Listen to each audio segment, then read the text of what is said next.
We most definitely have a big Monday on our hands with two seats, already taken in the car on the road to the Final Four. Who will be the other two teams that are going to hit the road to Tampa? We break it all down today and more on Locked On Women's Basketball.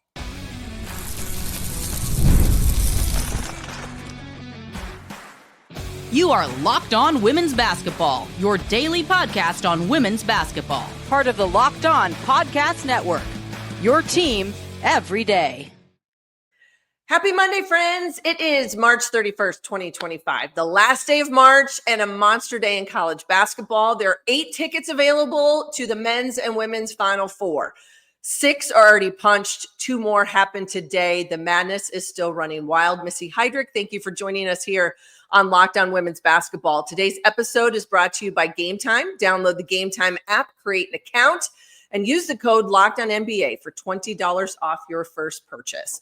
Well, the 2025 NCAA Tournament has not disappointed. And for what those of us in the world of women's college basketball have been saying all season, we knew that there would be way too many good teams, way too many good players for this field of 68 to not be the March Madness insanity that we have looked for. All of the number 1 seeds have made it to the Elite 8, and 2 are in the Final Four. Who will be joining them?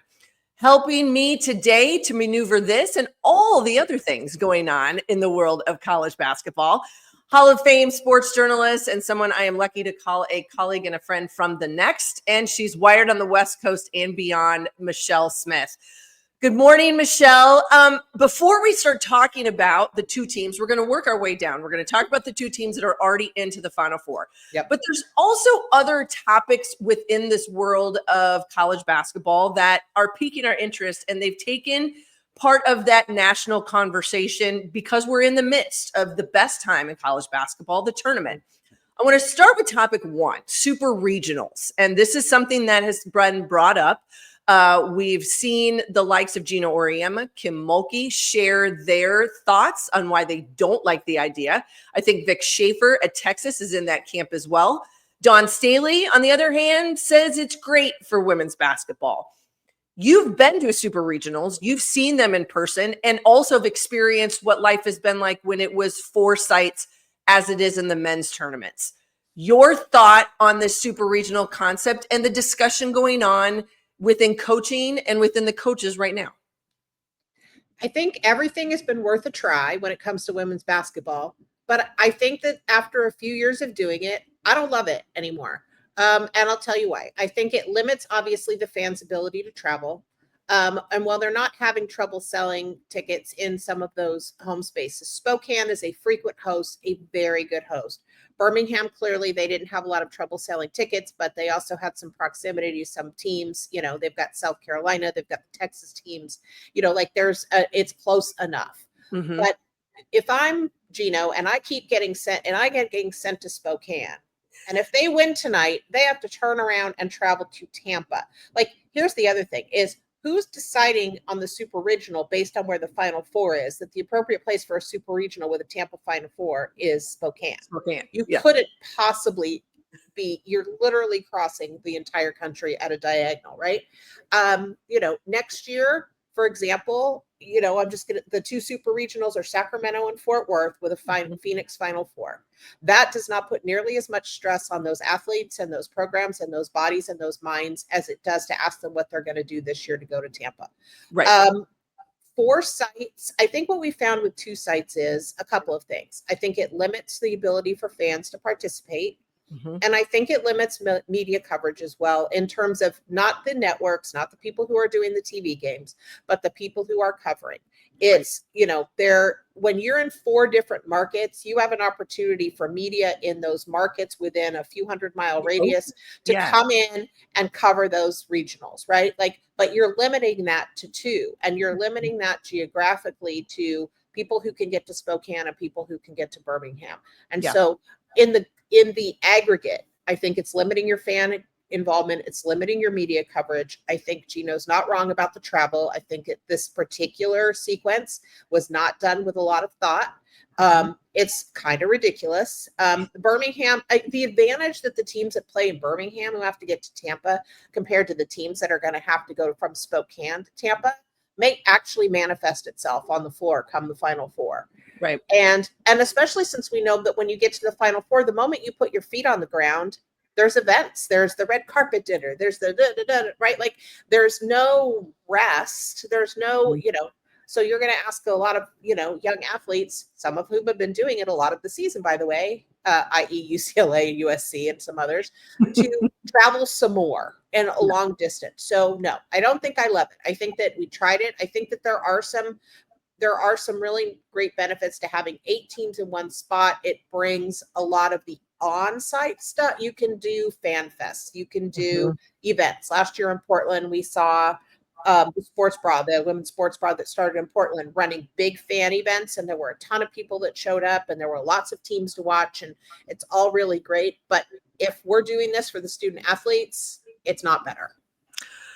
The next question I have for you as it relates to student athletes, and I think this new landscape that we live in, which I always like to call the wild, wild west of college athletics, is the transfer portal and the fact that the transfer portal opened during the NCAA tournament. And I think this has been something that has been debated on both sides of the house in men's and women's basketball. We know that so much of what happens when a kid's season ends right after their conference tournament could be the end of February, early March. They're saying, I'm going in the portal. This thing's open. People are talking. This is happening. But we don't officially open the portal until you're actually still in the tournament. This is a conversation going on with coaches all over the country. And I feel like they're just not fans of it. This is not a good thing if you're still in the tournament. I absolutely think this is the wrong thing. I'm pretty unequivocal about this one. The portal should not be open during the NCAA tournament. Those athletes whose seasons have ended, they can wait a little bit, but the teams who are participating, the teams who are still competing, deserve their coaches' full attention, deserve their staff's full attention, deserve not to wonder and look, and try and start to figure out who on my team, even the ones that are still playing, who might be saying, I'm going to be heading out. And they're already sort of thinking about their one foot out the door. Yeah. Like it's not okay. And so the NCAA really, really needs to look at those dates on the transfer portal. I mean, it's not just in the women's side that we're hearing it, right? Like, it's Tom Izzo baited, Michigan State. He made an impassioned conversation at the dais the other day. Like, it just shouldn't be happening. The portal should not be open until the season is over. Open it the next day for all we care, right? The season ends on a Sunday for the women. Open it on Monday, or open it both on Tuesday after the men's tournament is over. But this is not okay. Well, and I think it's interesting because I listen to people talk about football and they say, well, in college football, the portal's open. Yeah, that's fine. But they have bowl games in all sorts of capacities and all sorts of things for, 6 to 8 weeks. So that might be a different story. And if those kids are not playing or they go into the portal, they're not participating in bowl games anyways. So we know that that's really maybe a little apples to oranges when it comes to college basketball because of just the things you said. How do I keep, you basically have to take a coach out of game planning and getting ready in the tournament to spend all their time sitting and looking at the portal. And who's in charge of that? And who's really doing that? And who's the last line of defense? The buck stops with the head coach. Where do you want their focus? Seems to me they should be focused on winning a tournament game. Well, and it also breeds a lot of people who aren't coaches, who aren't involved in the process, to get involved while they know their coaches are occupied, whether it's booster groups or collectives and things. Then you start getting just a lot of people who are like, hey, my coach is busy coaching our team in the Elite Eight. So I'm going to make some phone calls, right? Like it's a breeding ground for all of the stuff that people find unappealing about this universe that we're in. And there's a difference between two teams getting ready for the Las Vegas Bowl on Christmas Eve and a team prepping to play in the Elite Eight. Amen. Yes. Yes. It's not the same. No, it is not. And this is a 3-week tournament. We know it starts and it ends. It's a 3-week finite period of time. Wait. Yeah. Nope. I'm with you. I think it's created a whole nother layer that then is just, I think it dilutes too the tournament because there's so much other conversation and media hype and swirl around who's in the portal, who's not, who's doing this, who's doing what. And sometimes that focus gets lost on telling the stories and thinking and covering the games. That's what you're hoping should happen. You don't want that piece of it to get lost in translation. I mean, covering the transfer portal and who's in and is out has become its own cottage media thing. I mean, right? Like we had bracketologists and now we have transfer portal specialists. Yes. But welcome to the wild, wild west. All right. Well, we're going to turn our attention back to the games. We've got two teams that have punched tickets. We got to talk about South Carolina and we got to talk about UCLA in just a moment.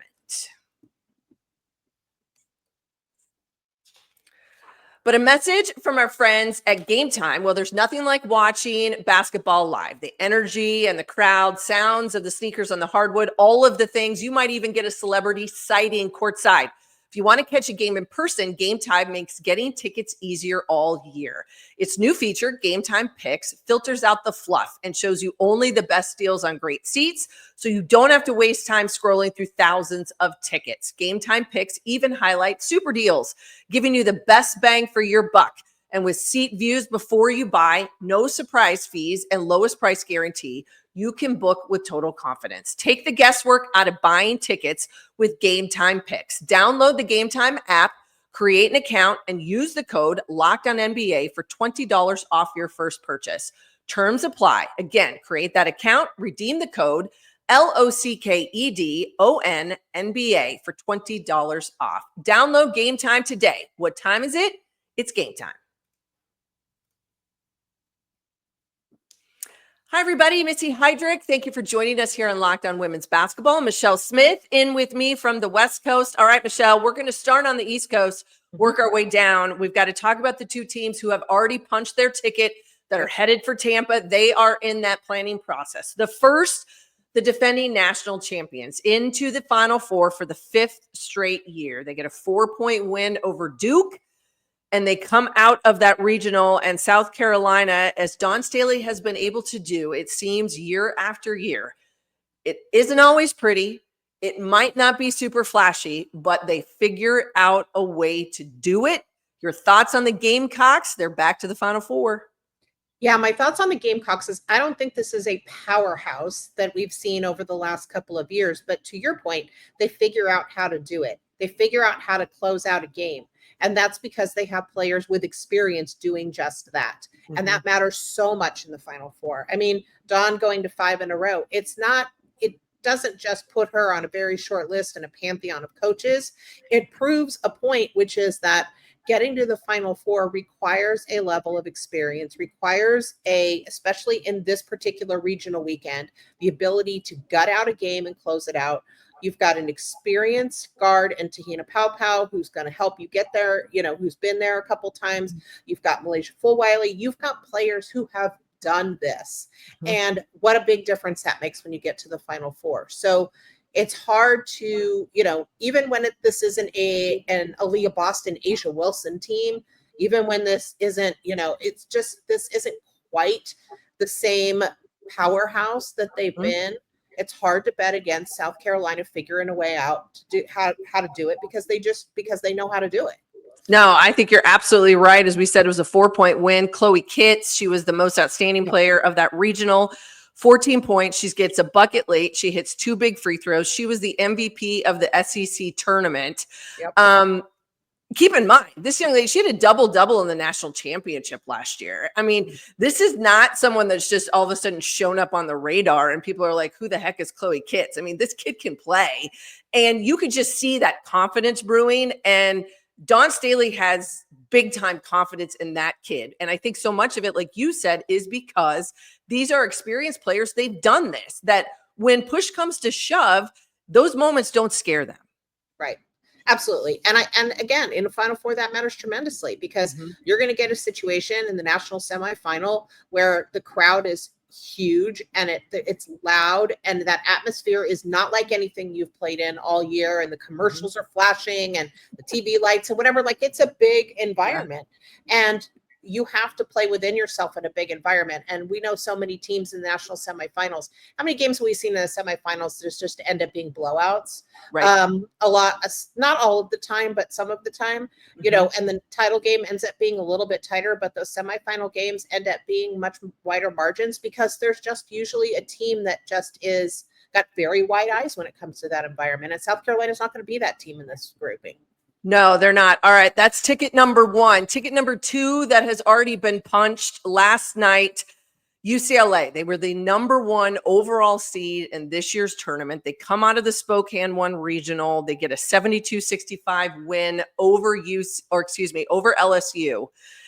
This is the first ever, which I think is crazy. When we think about tradition and lore and what you think UCLA, this is the first trip ever. To the NCAA Final Four. To the NCAA Final Four for this UCLA program. And I think it's been one hell of a coaching job this year by Corey Close. And they're in it and they're on their way. And this seems like a group that they very much have a mission in mind, and that is to get themselves an opportunity to play for a national championship. And I think the pieces are there. And I think the question or the topic we just talked about how big the eyes get in that environment when you've never been in it, that would be my biggest question about the Bruins, is how prepared they are for the environment. And Corey Close is very much a process-oriented coach, and she's, and so she will talk to them about being who they are, and she will talk to them about sticking with what got them there and all of those things. But that would be the question mark for me about UCLA. It's not whether they have the talent. Lauren Betts is the best center in women's basketball and probably the best that we've seen in a long time. She's so efficient. And, despite picking up 2 quick fouls yesterday, she doesn't foul out of games. I mean, she stays in the game. She is available to them. There is rarely a situation, and the situation they had Saturday where they played through it and they played well, but they've got shooters. They've got people who can knock down shots. But if something's going on with Betts, whether it's foul trouble or she's struggling under pressure or double and triple teams and whatever she sees, and they're not knocking down shots, then I'm worried about the Bruins a little bit. So it's going to be definitely, they're going to have to find their comfort zone in a new environment very quickly. You've seen this UCLA squad for many years and just what Corey Close has done with their program there. I had someone who saw this team, a Big Ten colleague of mine, first time in person, lay your eyes, said, I think as a team, like you could vote every player on the UCLA squad as being part of all defensive type awards nationally. Yeah. That seems to me to be what push comes to shove, that she could get this team ready defensively. And yes, there might be holes on the offensive side. They have to hit shots from the perimeter, but they've made their way with their defense. And that's something that she's prided herself on for a very long time. Yes. And she's got, they defend the perimeter really well. Betts changes shots and changes decisions about taking shots inside. And all of those things are true. I have always felt like by the time you get to the national champ, by the time you get deep into the tournament, that defense doesn't win your championships. You have to score. And so I still think, though, they're going to have to score to win. And Final Four games tend to sit in that, 60, low 60s range. Like nobody's exploding for 90 points. Nobody's like, we're not doing that, but you have to be able to score to win. And so I think it's going to be on UCLA's 3-point shooting to make sure that they are not having to lean too hard into their defense in an unfamiliar environment and that they know that they can score to win. I think they can. But that is my question mark for UCLA, is the unfamiliarity with this particular environment and if it manifests. Yeah, no, I think that's a great question and something everyone's going to have to keep their eyes on, because we could be looking at a couple other teams who are going to make their way to Tampa that haven't necessarily been part of this experience too much. And we are going to talk about that in a moment. Who are going to be the matchups for the Gamecocks and for the Bruins?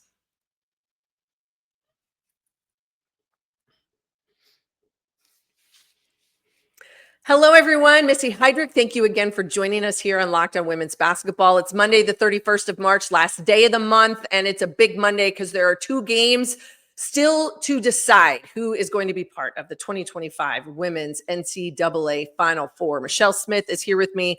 All right, Michelle, I want to start. Hold on. I got to grab my magic bracket here because I always forget. All right. Birmingham 3. Yeah. And as they like to say, everything is bigger in Texas.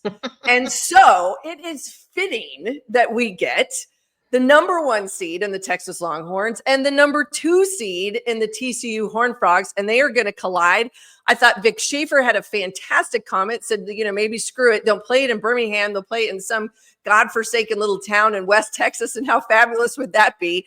Which I think is hilarious in all of its sense. But I think that there will be a very huge contingent of fans on hand in Birmingham to see these two match up. It's been a season of first for TCU in terms of what they've been able to do and what Mark Campbell has done in his second year there. This Texas team goes to the SEC. They're co-champions of the league. You knew Vic Schaefer was not going to go into that league and not make a splash. Your thoughts on Texas and TCU matching up tonight for an opportunity to go to the Final Four? I am excited to see Madison Booker and Haley Van Lith sitting at the precipice of this, right? Yeah. Haley Van Lith has gotten here already, with LSU. I'm feeling Texas in this matchup, and I think I'm going to lean into the experience angle, and I'm going to lean into it from Vic Schaefer's perspective. Vic Schaefer has coached a lot of teams into the Final Four. When he was with Gary Blair at Texas A&M, when he did at Mississippi State, the way he's built this Texas program up back into a perennial national power. I'm feeling Texas in this matchup. I feel like they are, it's a place where this Elite Eight game, it's my favorite game in the whole tournament, by the way. These Elite Eight games are absolutely my favorite games in this tournament because you're just right there for teams. You're just right there, and you can see it in those first 10 minutes of those games. When you look up and the score is 7-4 and you're closing in on the end of the first quarter, right?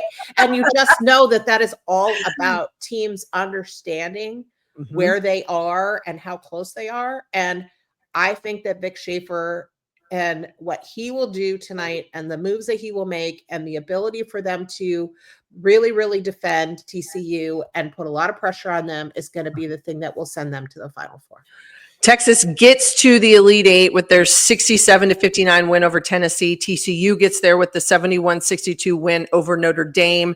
I was surprised. Well, I think so much of it was just the fact that Notre Dame couldn't, throw it in the ocean in the second half of that Sweet 16 matchup with TCU. But when needed, the Horned Frogs got buckets. They got stops. They got what they needed to do. You do just enough to win. And it felt like they were in hand for a lot of that game, especially in the fourth quarter.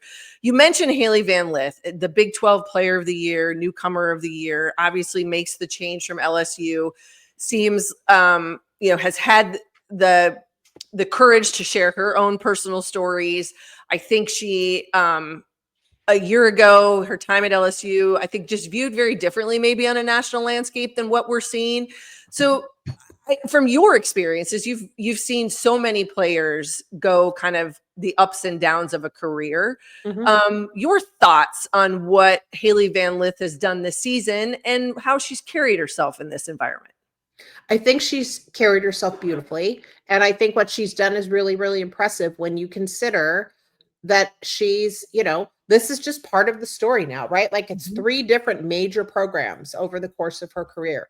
She has made a change and then come into a new team environment and found chemistry with her teammates and found an understanding of what they're trying to do. She hasn't needed a lot of ramp up time in order to be effective, in order to be productive. And so that really speaks well of Haley Van Lith being the type of player who can come in and immediately blend and immediately figure it out. It means it says a lot about her basketball IQ. Yeah. It says a lot about her flexibility, that she can do this and come into different programs and do this. And it's such a modern basketball story now, isn't it? Right? Like it's the star player who's found her place after 3 different programs. And, it's a very much an of the moment basketball story. And I expect that Haley Van Lith is going to have a big game. But But I still think that Texas probably has more, and again, more experience on the bench in Vic Schaefer to be able to take that team to the Final Four. No, I'm with you there. And I think if you take your eyes off Madison Booker for too long, she's going to torch you. And that's what she has the capacity to do. All right. The other game, the second one that we will see tonight, that is the Spokane 4 regional. And that is the matchup of a 1 versus 2. And it is USC versus UConn. This USC team, they get out of the Sweet 16. They beat Kansas State. It has been a week of change, and they look different. They are different. Mm-hmm. But when needed, those kids stepped up and made plays. I think the one thing that impressed me was some no-fear freshmen that came to play for the Trojans. And, I had someone ask me this the other day, and I said, stop for a second. This was the #1 recruiting class in the country out of the 2024 class, if I'm not mistaken. Kennedy Smith, Avery Howe, Kaylee Heckel. Talent draws talent. While Juju Watkins isn't available, but those 3 kids said, I want to go to USC. I want to be part of something special. I want to be good. And those kids showed up, and they've got a chance to get themselves to the Final Four. Your thoughts on the Trojans first before we talk about UConn? Yeah, I think that it's I think those freshmen were big, as we saw Kiki Iriafen struggle a little bit. I mean, it just wasn't a typical game, and it certainly wasn't the way that she took over the game in the second round game after Juju went down. Right. But I watched during Kiki's time at Stanford last year in particular, her absolutely take over games. And I think that that's going to be what's required of her while Connecticut's trying to keep her from doing just that. Rhea Marshall is an experienced, tough player. Kennedy Smith, another freshman who's just been really, really good for them. Like, USC has got some young players, and maybe feel like without Juju, they don't have a lot to lose. And that's sort of silly to say in an Elite Eight game, but everybody was circling this clash between Paige and Juju. And without Juju in that game, USC obviously feels like the underdog. And maybe they feel like, look, nobody probably thinks we can win this game. So I think it's going to be more interesting than we think.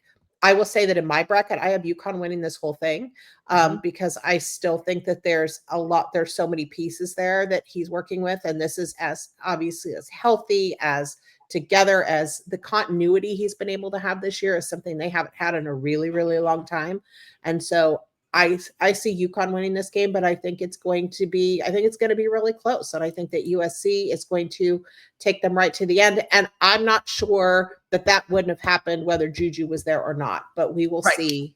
Juju's not a widget. You cannot move her out and then just replace it with something else, right? Like, and I think that this is the game where you're going to miss her the most. Yeah, no, I would agree with that. And the Huskies get to the Elite Eight. It was an 82-59 win over Oklahoma, who was the 3 seed in the Spokane 4 regional. 40 points from Paige Beckers. The one trophy that has eluded this young lady is a national championship. And it's a motivator. And you can see that and you understand it. But I also said to somebody the other day, I was like, for all of the fanfare, for all the commercials, for everything you see about Paige Beckers, one thing I appreciate out of her is how hard she plays.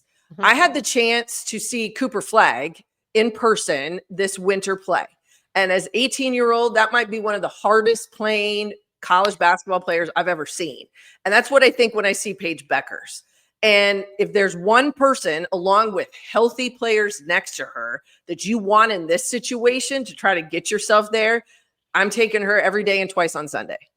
Yeah, I agree. And, it got taken away from her for a while. She understands what that means. Yeah. There's not she's not taking this, she's not going to take this moment for granted. She's not going to take this opportunity for granted. It has been 9 years since Connecticut won a championship. I mean, like, the longer this goes on, the longer it's just sort of baffling, right? Like, they're there, it's just absolutely baffling that it's happened like this. And, it feels like Paige is supposed to win one of these. She's, with, Stewie and Maya and Diana and Sue and all of the great players. And she goes on that list of players, but, she's got to win. I know she thinks she's got to win one. I know Gina wants to win one for her.